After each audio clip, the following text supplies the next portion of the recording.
Aê, está começando mais uma edição do Trampos Conectados, sim, a última edição dessa temporada. Quem sabe teremos novas temporadas no ano que vem e a gente segue aqui falando sobre os impactos da tecnologia nas diversas áreas profissionais.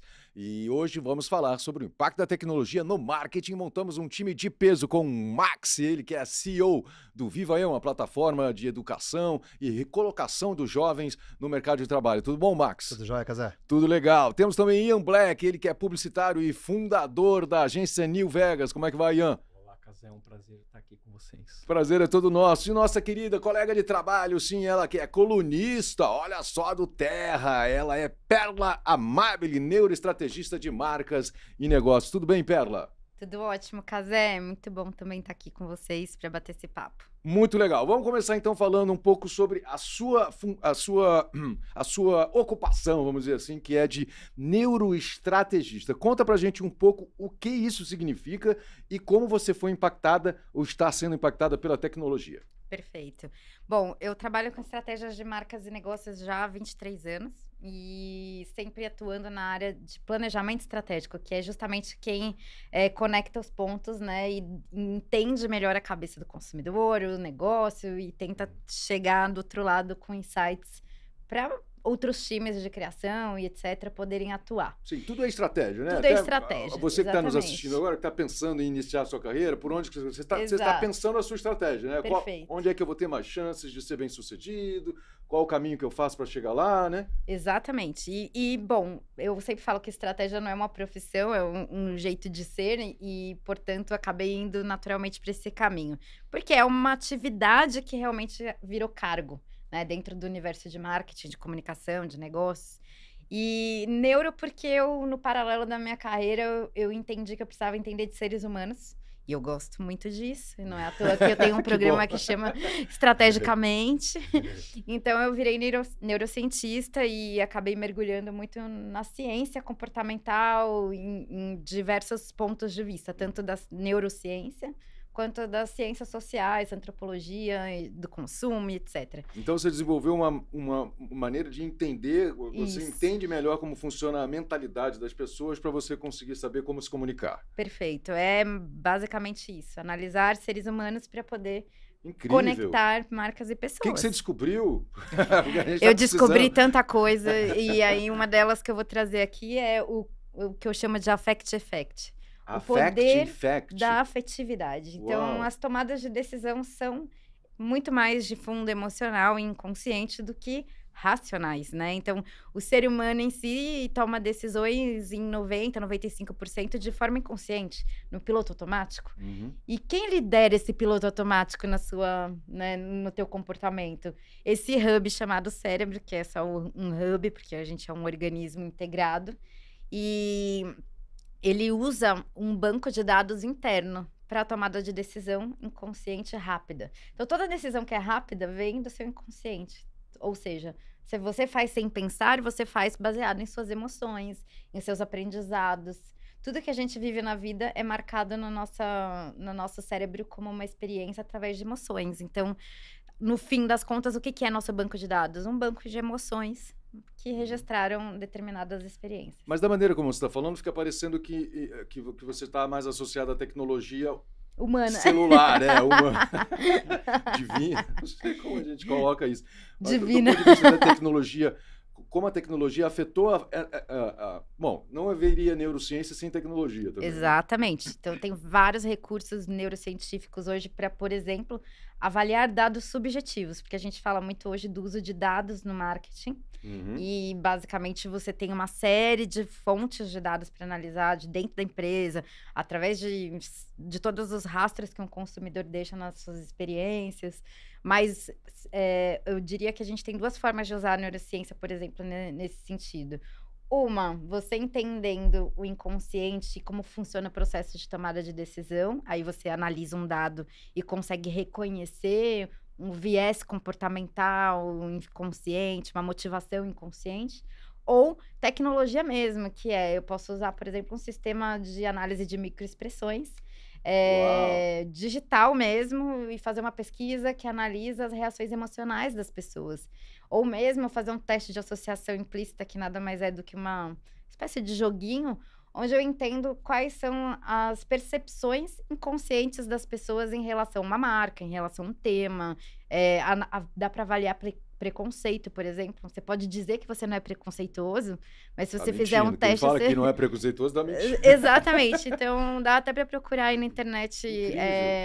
IAT, que chama... Tem um site da Harvard que é aberto, você pode fazer um teste lá. Muito legal. Você falou isso, eu até lembrei que hoje, pela primeira vez, eu cheguei aqui na Vivo e o sistema de entrada não era um crachá, era o rosto, facial, né? Eu falei, nossa, e as microexpressões? Já pensou as microexpressões que a Vivo está captando de como as pessoas estão entrando no trabalho? Ian Black, você já entrou nesse mercado, já tem mais de 10 anos, fundou a New Vegas. Conta pra gente como é que a tecnologia está impactando você. Começou com, pelo que eu entendi, você é um publicitário, mas não foi sempre um publicitário. Você se tornou, escolheu essa profissão e tal. Enfim, conta pra gente aí como é que você escolheu o seu caminho e como é que seu caminho foi modificado pela tecnologia. Ótimo. Eu não sou formado em publicidade, né? Eu nunca imaginei que trabalharia com publicidade. Porém, acho que minha própria relação com tecnologias, e nesse caso, tecnologias de publicação, então lá atrás os blogs e depois as redes sociais, então também tecnologias relacionais, né, entre as pessoas, de comunicação, fez com que eu adentrasse esse universo, principalmente o universo de produção de conteúdo independente, que são, enfim, os blogs, e hoje tudo que a gente vê aí, TikTok, Instagram, YouTube. E por conhecer bastante esse universo, eu me qualifiquei para entrar na publicidade justamente numa época em que ela estava começando a se relacionar com essas pessoas, né, com esses produtores de conteúdo independente, e precisavam de alguma interface, de pessoas que conseguiam fazer essa conexão entre esses dois mundos.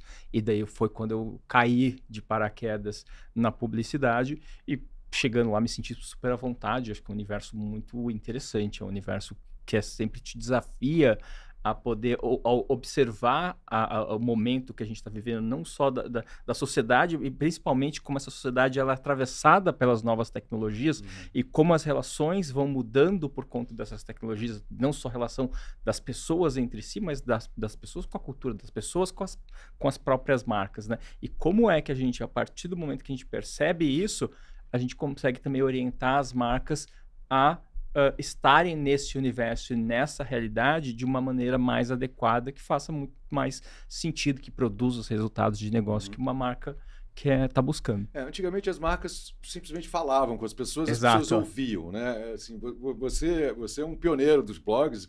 Como chamava o blog que você fazia junto com o Ednei lá? Eu lembro da época da Gafanhoto.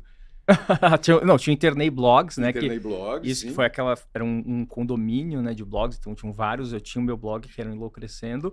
E antes disso, tive outros blogs ali com outras pessoas. Eu lembro nessa época que muitas pessoas falavam, nossa, vai faltar conteúdo, vai precisar de... É o contrário, né? Abundância. Não tá faltando conteúdo, não. É abundância de conteúdo. É muito difícil hoje em dia. Como é que as marcas podem usar essa tecnologia? Porque elas se viram de uma maneira vulnerável, né? Antigamente elas não eram tão vulneráveis assim, porque elas falavam, tinham o discurso delas lá e todo mundo ouvia. Para você responder, você tinha que escrever uma carta para o jornal, escrever uma carta, sei lá para onde, para o saque e tudo. Mas hoje em dia, por exemplo, teve a Débora Bloch agora, que foi no final de novembro, comprou a panela de pressão, recebeu um colchão da Magalu, detonou lá no... detonou no Instagram e tudo, não sei o quê, e aí resolveu. Quer dizer, como é que a tecnologia pode ajudar as marcas a resolver esses problemas também, né? Porque elas ficaram muito mais vulneráveis, com um telhado de vidro maior. Exato. O que a gente tem aí à nossa disposição, né, nesses últimos anos por conta da tecnologia é justamente essa possibilidade dessas conversas, né? O que você tinha antes era um poder de broadcasting quase que exclusivo das marcas, né? O que você tinha era só a voz delas dizendo sobre quem elas são. Né? O que a gente tem hoje, eu acho que tem uma questão da vulnerabilidade, mas eu acho que tem uma questão muito rica, né? De uma coisa muito abundante, que é a possibilidade hoje de uma marca se perceber também através da experiência das pessoas.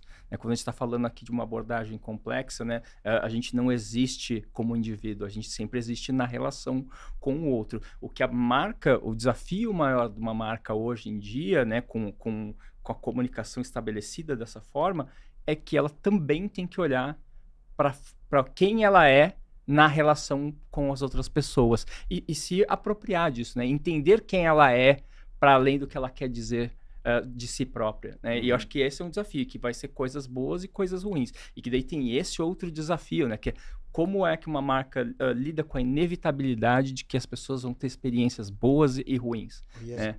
É esse lugar. Isso que você está falando é muito interessante, porque você está falando na ótica da marca e eu estou pensando na ótica do profissional de marketing. Sim. Como essas transformações tecnológicas e como essa nova dinâmica, digamos, de não ser a marca falando uma mensagem, e sim a marca muito mais tendo que aprender a ouvir um feedback do cliente ou do potencial cliente, como isso transformou o profissional, né? Totalmente. Então, hoje, o profissional de marketing, ele está tendo que se reinventar completamente, porque ele precisa, entender de dados, entender de comportamentos, que nem a Perla estava falando, que não adianta você falar assim, eu tenho aqui uma modelagem com todo o público que vai comprar. Não, se você não conseguir causar emoções, se você não conseguir criar uma conexão valiosa com aquele indivíduo, você perde. E outra, hoje com a velocidade da comunicação e com os canais de comunicação, como o caso do colchão aí, a velocidade do detrator é 500 vezes mais rápida do que alguém que está te elogiando. Sim, e você pega uma celebridade, isso... E aí, você dança... E aí, para consertar o problema da tua marca, não basta ligar para o Ian e falar, eu fiz uma bobagem, me ajuda aqui. Porque aí vai ser um negócio complicado. Então, como que é esse profissional, na tua opinião, para entrar na área de publicidade e querer construir uma marca mais forte, ou aquela velha pergunta dos negócios, né? Como é que eu faço para vender mais? Como que é esse profissional na tua experiência aí? Legal. Assim, a gente pode ir para vários caminhos, tá? Eu gosto de resumir numa coisa muito simples, que é a gente passou de um lugar que era o profissional de comunicação para o profissional de relação. Para mim é sobre esse lugar. A gente não está falando mais do universo de comunicação, é relação. Porque a todo tempo é essa troca, né? A todo tempo sabendo que não só a coisa vai, mas como a coisa vem e essa troca e essa elaboração o tempo todo, né? Ela é muito mais orgânica, né? E que faz com que também, quando a gente fala de relação, né? Que esse universo, ele é muito menos fixo, né? Então você tem que sempre aprender a navegar melhor, a se adaptar melhor aos novos tempos. Muito mais rápido, né? No caso da plataforma de educação, assim, quais são os cursos que vocês estão oferecendo nessa área de marketing que antigamente, sei lá, 5 ou 8 anos atrás não existiriam? Né? Os que a gente está oferecendo e os diversos que a gente vai ter que oferecer, porque é um mercado que está se transformando muito rápido, Casé.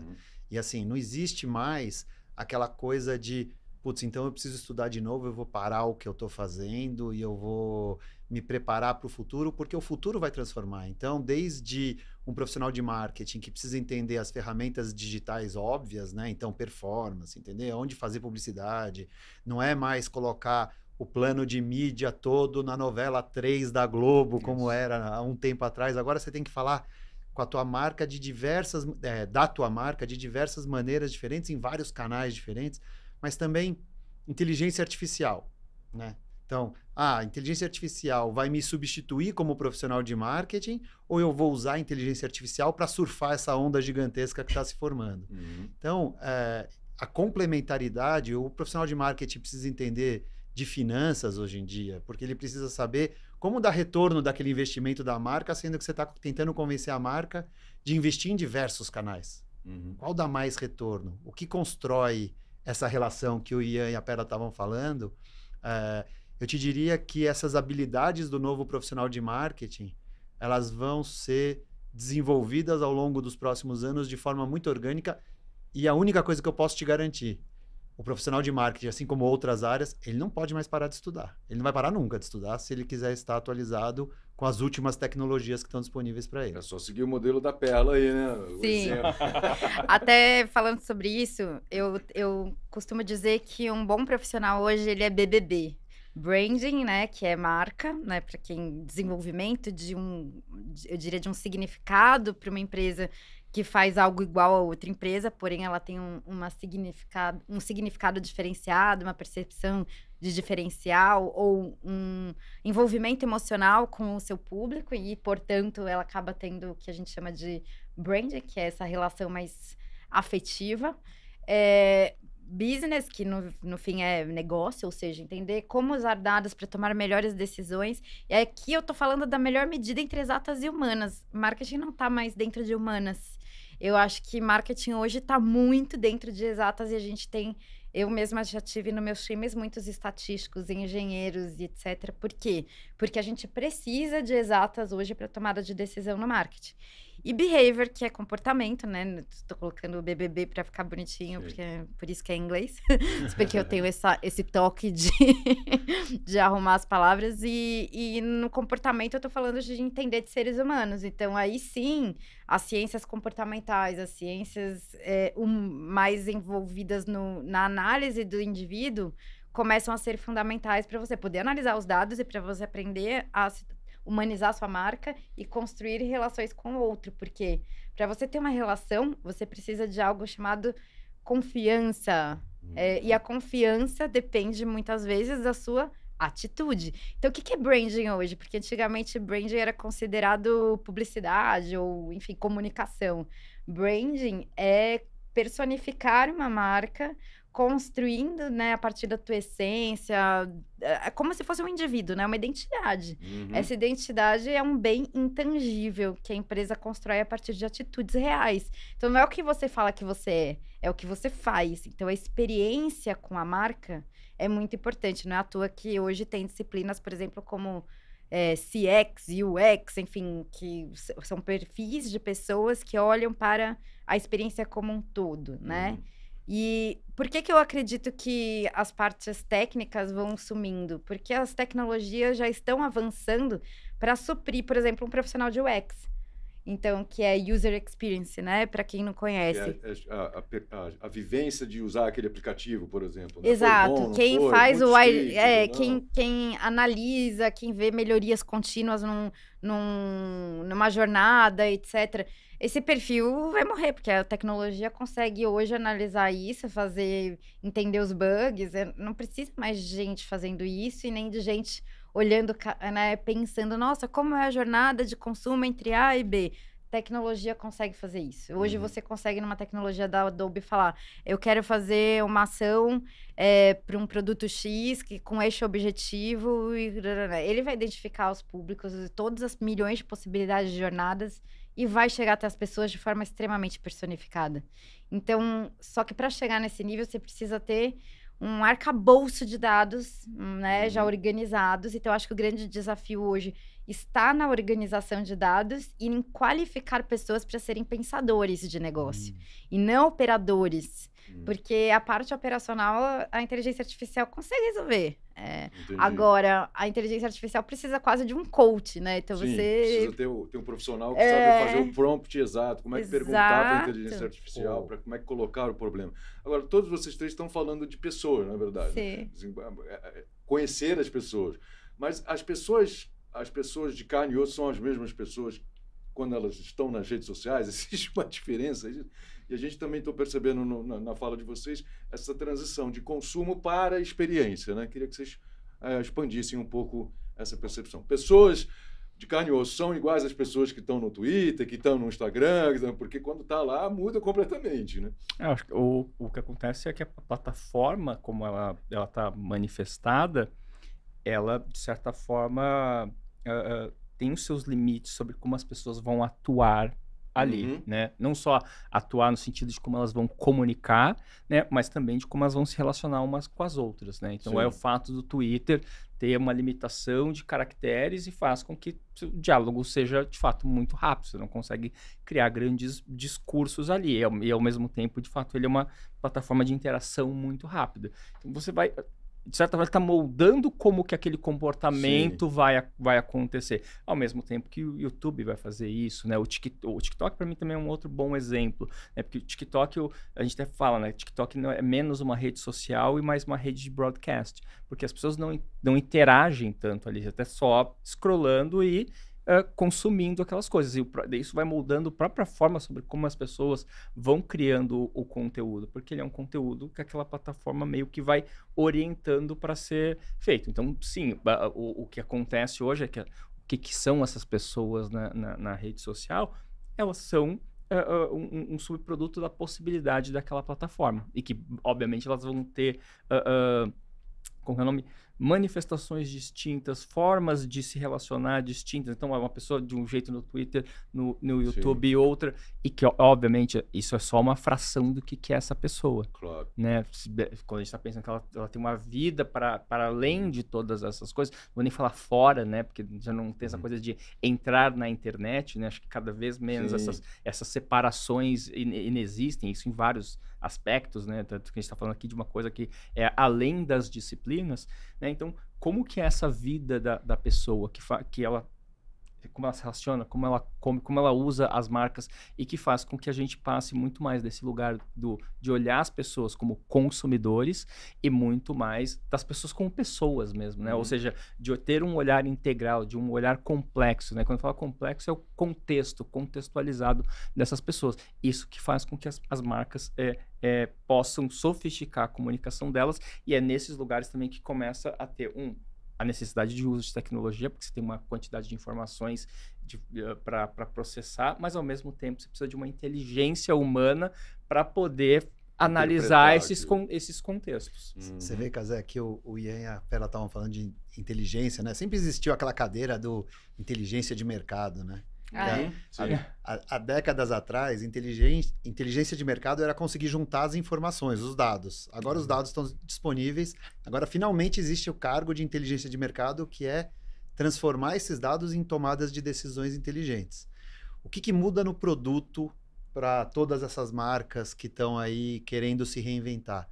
O risco aumentou muito, né? Porque hoje, com as tecnologias, arrumar um produto que endereça uma dor ou uma necessidade do mercado e, através de todos esses canais de comunicação, ser disruptivo de uma forma muito rápida, sendo que os incumbentes ou os donos do mercado nem percebem que foram atropelados, é muito veloz. Hoje você tem um influencer que lança uma marca de batom e arrebenta com a marca que sempre dominou o mercado. Em 24 horas ao vivo, vendeu mais do que um mês de vendas de uma empresa multinacional super estruturada. Por quê? Porque achou um jeito de ser verdadeiro com um público muito grande. E esses dados, hoje, todo mundo tem acesso. A inteligência artificial te dá esses dados. O grande segredo que a Perla e o Ian estavam falando é como é que você usa essas informações para identificar uma oportunidade de negócio que vai encantar um público grande. Esse é o jogo do marketing daqui para frente. Mas e as pessoas, os jovens que estão nos assistindo nesse momento, como é que eles podem se preparar para serem eventualmente esses profissionais? Eu vou dar um complemento aqui, porque eu ia falar justamente sobre isso. Primeiro que, para toda tomada de decisão, a gente usa nosso banco de dados interno, certo? Certo. Então, você precisa de muito... Repertório, exatamente. Encher a caixa. Só que se você está começando a sua carreira, como é que você vai ter repertório? Então, você precisa de conhecimento mínimo. Então, você precisa acompanhar profissionais de mercado que estão na vanguarda, que estão à frente, que pensam para frente. Tem que fazer mais cursos, imersões, mesmo que sejam imersões mais rápidas, mas entender minimamente todas as variáveis do sistema de marketing de hoje. E aí você não precisa ficar um expert em dado, mas você precisa entender de dado. Você não precisa ficar um expert em branding, mas você precisa entender de branding. Você não precisa ficar um expert em tudo. Você precisa simplesmente entender o que existe na mesa. E aí você tinha feito uma pergunta sobre a questão das pessoas. Eu tenho visto cada vez mais a gente precisar entender que cada ser humano... aliás, todo ser humano é assim. Então, você é diferente na sua casa quando você é no seu programa, quando você é com seus amigos, quando você é com outra pessoa, enfim. A gente vai mudando a forma que a gente interage de acordo com o ambiente que a gente está. Quando o Ian tava falando do Twitter, do TikTok, que cada um é um em uma rede, é porque são comunidades que têm regras, normas, que no fim das contas é como qualquer cultura. Então, qual é o grande ponto hoje? A gente vive um ambiente multicultural. Ou seja, eu sou 1000 versões. Então, é muito difícil você personalizar algo para mim. Porque eu, sim, estive até então, né, como executiva e em cadeira de board, mas faço kitesurf. E talvez você nunca perceba que eu gosto disso se você não analisar dados individuais. Então, eu não sou uma mulher 40 a mais. Se for analisar desse jeito que nem se fazia antigamente, pera lá. Vamos combinar que cada um tem um conjunto de comunidades que faz parte. Então, eu faço parte de muitas comunidades. Faço parte de comunidade de mulheres, faço parte de comunidade de marketing, faço parte de comunidades de startups, faço parte de muitas comunidades. E cada uma delas tem as suas regras próprias, suas formas de interação. E assim como as redes sociais, que é uma grande, eu diria, um grande país com muitas cidades onde você vai interagir com algumas linguagens diferentes em cada comunidade. Então, ainda assim, as pessoas parecem que buscam ter um comportamento comum também, exato. Né? Porque você vê no Instagram, você vê no LinkedIn, é sempre a mesma coisa. Ai, muito obrigado, foi incrível esse projeto, essa equipe maravilhosa, muito obrigado pelo não sei o que, mais um desafio. Assim, é difícil você achar esse lugar de autenticidade, imagina.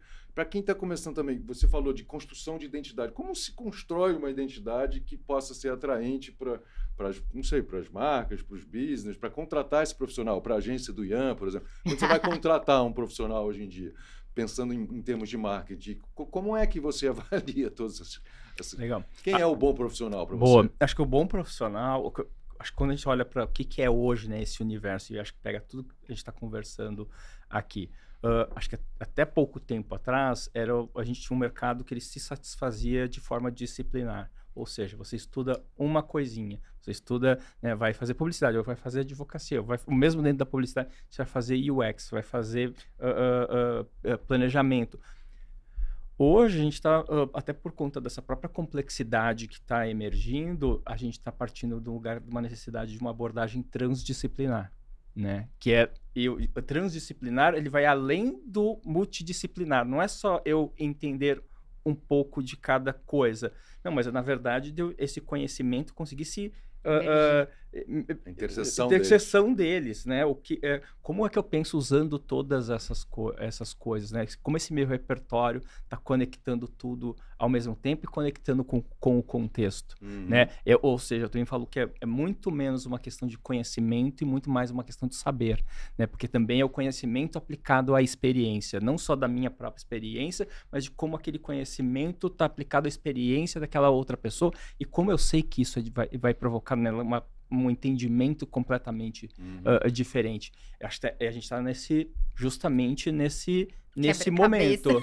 Então, ou seja, é uma pessoa, esse profissional, que está o tempo todo consumindo, o tempo todo aperfeiçoando o repertório. O que a gente tem visto, Ian, é que na hora de contratar, o que vai trazer sucesso é identificar potencial. Sim. E vontade. Exato. Esses são os dois elementos que vão fazer a diferença. Antigamente, você ia lá e escrevia qual que era o descritivo, né? O job description, que é o descritivo de habilidades que você espera de um profissional. Hoje, se você fizer isso, não dá para listar.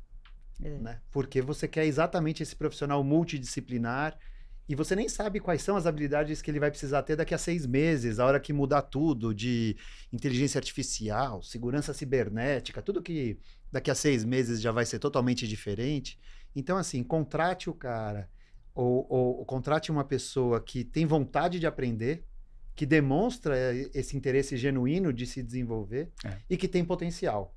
O resto, aí você como líder vai ter que passar toda essa tua bagagem e experiência para construir esse indivíduo. Né? Exatamente. Eu vou até complementar um ponto que sempre contratei assim, que é pensando nas atitudes empreendedoras. Então, pessoas que são, eu acredito, agora eu vou categorizar de forma macro, tá? Mas eu não tô colocando as pessoas em caixinhas. Eu acredito que existe um pouco mais pro lado protagonista e um pouco mais pro lado, né, Coadjuvante. piloto automático, que é a vida me leva. Esse perfil a vida me leva, por exemplo, não funciona comigo, porque eu trabalho com complexidade. A mente humana, ela evita o esforço ao máximo para poupar energia. Então, eu já sei que pessoas que não estão, que não governam a si mesmas, não são pessoas que vão conseguir trabalhar com um universo complexo. Então, quem tem vontade, ultrapassa essa barreira do esforço cognitivo, que é uma barreira que a gente tem. No fim das contas, você precisa gastar muito seus neurônios ali para poder, né, olhar para todos esses pontos e tomar decisões. A gente estava falando até antes da entrevista sobre o design de labirintos, porque é isso, você está transitando num mega labirinto. Se estiver na sua zona de conforto no piloto automático, você vai poupar esforço ao máximo e não vai pensar. Então, pessoas que não são protagonistas, ou seja, que não gostam de gastar esses neurônios, que não gostam de aprender, pensar num jeito novo, pessoas que querem fórmula mágica, não funcionam no marketing de hoje. Então, assim, quer vida tranquila e fácil, pensar pouco, não é aqui. Aqui não é o lugar das mentes criativas, porque, assim, as pessoas confundem criatividade com necessidade de raciocínio, tá? A gente só é criativo porque a gente tem muita bagagem, então porque tem muita informação investigada. Então, consegue fazer conexões, esse processo analítico é dar nexo ao desconexo, né? Então, se você não tem profundidade, nem me pede trabalho, porque comigo não vai rolar. Não, e acho que tem uma coisa interessante que eu acho que a gente fala muito pouco, que eu falo que é a consciência da institucionalidade. O que quer dizer isso? Por mais repertório que você tem, é saber quais as regras do jogo que você está jogando. Sim. Ou seja, se você está aqui, você vai trabalhar numa consultoria, aquela consultoria tem algumas regras de como ela funciona, quais são os objetivos de negócio, e aquilo é importante você saber qual que é a hierarquia, todas essas coisas, para quando você estiver aplicando tudo que você sabe, você está aplicando dentro daquela lógica. Se você vai para uma agência de publicidade, é a mesma coisa. Se você vai jogar futebol, é uma outra coisa, né? E que muitas vezes a gente não para pensar muito. E daí acontece daquele profissional que ele chega ali e ele fala assim, não, as minhas ideias não são escutadas. A minha liderança não... E que, na verdade, é só você não entendeu a lógica. Não entendeu como que funciona aquele trabalho ou que aquela ideia que você está dando, ela é muito legal para uma outra coisa, mas que não é legal para esse lugar que você está. Nos grupos de WhatsApp. As coisas eu preciso entender melhor essa dinâmica. Então, entender sempre essas dinâmicas aonde elas estão, ela é importantíssima também, até para você conseguir se adaptar, para você conseguir navegar bem nesses universos. Uma vez que a gente está falando aqui cada vez mais de muitos lugares, muitos universos para você tá no lugar. Às vezes tá em vários universos ao mesmo tempo, que nem a Pérola comentou, né? Eu participo de vários grupos e eu sou várias pessoas diferentes nesses grupos. Por quê? Porque as regras são diferentes, as dinâmicas são diferentes, então a gente se coloca de forma distinta. A gente está chegando no final aqui da nossa conversa, a gente dá para perceber que a gente poderia ficar falando sobre isso muito tempo, porque é um mix talvez mais presente assim, de tecnologia e humanidades. Mas tem um ponto que a gente precisa falar, que é uma profissão que a gente, nas nossas pesquisas, ficou aparecendo o tempo inteiro, que era o tal do MarTech, que é tipo marketing misturado com tecnologia e tudo. O que é o MarTech? É a profissão que quem está nos assistindo deveria focar? Eu acho que, em primeiro lugar, para os jovens que estão nos assistindo, para eles não se assustarem, né? Quando você está num setor em ebulição, como o marketing ou o profissional de MarTech vai ter, mais do que medo, surgem oportunidades, né? E aí, quem der o passo à frente vai descobrir terreno fértil, né? MarTech nada mais é do que pegar tudo isso que a gente conversou de marca, de padrões de consumo, de transformar dados em inteligência e usar todas as ferramentas de tecnologia que estão disponíveis para te ajudar a ser mais eficiente, para te ajudar a ser mais produtivo como profissional. Então, o nome é bonito, né? Tem marketing e tecnologia junto, mas na verdade seja um profissional que se mantém atualizado com as últimas tendências, seja um profissional que se mantém atualizado com o que está se falando no mercado, e você vai ser um profissional de Martech dentro do... Bem-sucedido, com um bom potencial. Aí Uhum. tem tudo isso que a gente estava falando de atitude, de vontade de aprender, mas o profissional de marketing que tem um olho da tecnologia é esse tal do Martech. Certo. Eu acredito também que é um conceito que ressignifica a categoria marketing, né? Não é necessariamente uma profissão, mas hoje a gente não consegue mais trabalhar sem tecnologia e dados. Então, todas as empresas que prestam serviço para marcas ou as unidades de marketing dentro das empresas são hoje ou precisam se transformar em uma Martech. Entendi. Então, inclusive, eu prestei muita consultoria transformando negócios em Martech também, né? Desenvolvendo reestruturação do marketing dos negócios. Porque até mesmo os perfis profissionais e para lidar com tudo isso, precisam evoluir, né? Então, não só as tecnologias, as pessoas juntos. Então, não dá para simplesmente passar uma borracha em quem já está há 20 anos fazendo algo dentro de uma empresa, porque não é assim. A gente tem que pegar o melhor de cada um e potencializar com a tecnologia e com tudo que os dados também disponibilizam para uma melhor tomada de decisão. Então, no fim das contas, Martech é só um conceito para uma transformação da categoria. Perfeito. E com a violência de proliferação do boca a boca através das redes sociais, né? Todo mundo se tornou um indicador de produtos e tal, e as pessoas tomam suas decisões, várias pesquisas atestam isso, através das pessoas que elas acompanham nas redes sociais, né? Se gostou do produto, se não gostou e tal, não sei o quê. Com as redes sociais, acabou então o marqueteiro, que é aquela, né, a forma pejorativa que a gente chama o profissional de marketing, que só fica falando, mas não entrega o produto de acordo com o que ele está vendendo. Acabou o marqueteiro ou não? Ainda existe espaço? Vocês falam ou eu falo? É que acho que é um papel do marqueteiro, de quem trabalha com comunicação, de garantir que o produto tenha, o serviço que vem junto com o produto, ele tem uma qualidade. Isso é uma coisa que nunca vai se perder. Né? A gente está falando de várias coisas que estão se transformando aqui. Talvez se tenha uma coisa que é um monolito, que é monolítico, que não vai se mudar, é uma necessidade de que todo produto e que todo o serviço seja excelente, seja orientado pela excelência, porque ele não sendo isso, né, a experiência da pessoa não vai ser, e consequentemente essa experiência é manifestada. Certo. Né? Eu concordo com você. Eu acho que o marqueteiro, ele se transformou a responsabilidade dele passou a ser falar a verdade daquela marca e mudar o modelo de mensagem, de uma mensagem hard sell ou vendedora, aquela coisa de criar slogans para tentar conectar com o indivíduo, conectar com o público-alvo de uma maneira verdadeira e honesta. Então, o marqueteiro continua existindo. Ele só tem que fazer de uma maneira completamente diferente, que traz toda essa bagagem de experiências que a Perla estava falando também, para dentro do coração do consumidor. E isso cria os mesmos vínculos, aquela coisa de qual a sua marca preferida? Qual é a última propaganda que você lembra que você adorou? Vai continuar existindo isso. Só que você tem que saber fazer isso da maneira com que o consumidor hoje se apaixone de novo. Palavras finais, então. Chegamos no final aqui do nosso, mas eu gostaria de uma palavra final de incentivo para quem está nos assistindo, que quer começar aí nessa carreira de marketing, marqueteiro, Martech, enfim, seja lá o que for. Incentivo, vamos lá, vamos incentivar essas pessoas.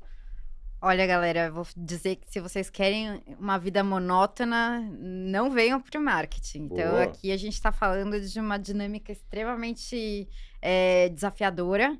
E quem gosta de pensar e desbravar novos mundos e pensar diferente, enfim, aqui é o lugar. Desenhar labirintos, vocês tinham falado. Exatamente. Você gosta de desenhar labirintos ou andar em meio de labirintos e chegar do outro lado, aqui é legal. Agora, se não é o seu perfil, acredito que existam milhões de outras possibilidades. Claro. Eu gosto de falar que nós trabalhamos nesse universo, somos operários da venda. né? Operários da comunicação. Então, acho que também é muito uma coisa para quem tem aspirações ativistas, que vá para os ativismos, né? Porque acho que também tem muito esse lugar de querer transformar o mundo e tudo mais, e aqui esse é um lugar que, por mais que o marketing muitas vezes utilize essas mensagens, no final das contas a gente está aqui só para vender. E tá tudo certo, porque esse é o propósito desse universo. Só para tomar um cuidado também para que as pessoas cheguem aqui e se decepcionem depois de terem estudado e se dedicado ao mundo. E existe espaço para os dois, cada vez mais, até para os ativistas também, né? Sim, exatamente. Você tem todo um trabalho de comunicação dentro dos ativismos. Mas ativismos são os ativismos, marketing é marketing. E sejam curiosos. Curiosidade é uma coisa que ajuda muito o marqueteiro. E estudem, não parem. Né? Não tem... como você falou, a fórmula mágica, não tem fórmula mágica a não ser muito suor, muita curiosidade e muito estudo. Legal, eu ia terminar agora, mas é que você falou um negócio, eu só continuar mais um pouquinho. Vamos lá. Que as pessoas estão tendo cada vez mais dificuldade de ler, né? De ler textos compridos, longos, de ler um livro e tal, não sei o que. Como é que vocês... O que a gente pode ajudar as pessoas? É jogar o PDF lá como é que chama? Na inteligência artificial, pedir para fazer um resumo, para dar uma olhada, porque as pessoas, o span de atenção está cada vez menor. Sim, aliás, isso é um problema muito sério, porque a gente está com uma epidemia de síndrome do pensamento acelerado e ansiedade. Sim. Isso não é na área de marketing, né? Todas as pessoas estão passando por Todo isso. mundo, está diminuindo a capacidade das pessoas de terem um foco mesmo. Exatamente, mas isso acontece porque a gente está com muitos estímulos e a mente humana só consegue focar em uma coisa de cada vez. A gente não consegue... dar um pensamento analítico para várias coisas ao mesmo tempo. Então, onde a Fast foco... and Slow, né? Tem o livro esqueci o nome dele. Exato, do Daniel Kahneman. Daniel Kahneman, é muito Aliás, legal, leiam Rápido e Devagar, é um que é um livro clássico. Uma página por dia. Vai levar um ano para você, mas ler Mas posso dar uma dica? Eu acho que existe um perfil de pessoas que não quer nadar em águas profundas e tá tudo bem. Certo. Aqui, onde a gente está lidando com complexidades, quem não tem vontade de sair desse piloto automático, de sair dessa superficialidade dos conteúdos, quem não tem vontade, provavelmente não vai gostar desse dia a dia que a gente tem, porque não é... Tem que se aprofundar. Então as pessoas talvez olhem para o marketing e falam, nossa, que vida legal, uhul. Não é assim, a gente está vivendo aqui numa dinâmica extremamente complexa, que exige muito, que faz com que a gente às vezes vá dormir pensando, raciocinando. Então é muito menos criatividade uhul e muito mais dedicação. Então, assim, se a gente não brigar contra a natureza humana, que é preguiçosa, no bom sentido, dessa economia de energia, né? Exatamente, desse modo de economia que a mente nos leva e de evitar esforço, e a gente fica muito cansado por ter muita distração. Se a gente não comandar a si mesmo, a gente vai para esse caminho da superficialidade. Sim. Então, o que eu diria é, estudem sobre seres humanos que, no mínimo, vocês vão evoluir pessoalmente. Você tem alguma dica, assim, de como resolver essa questão? Eu, por exemplo, tenho buscado muito quadrinhos aí, pego versão de livros maiores em quadrinho e tal.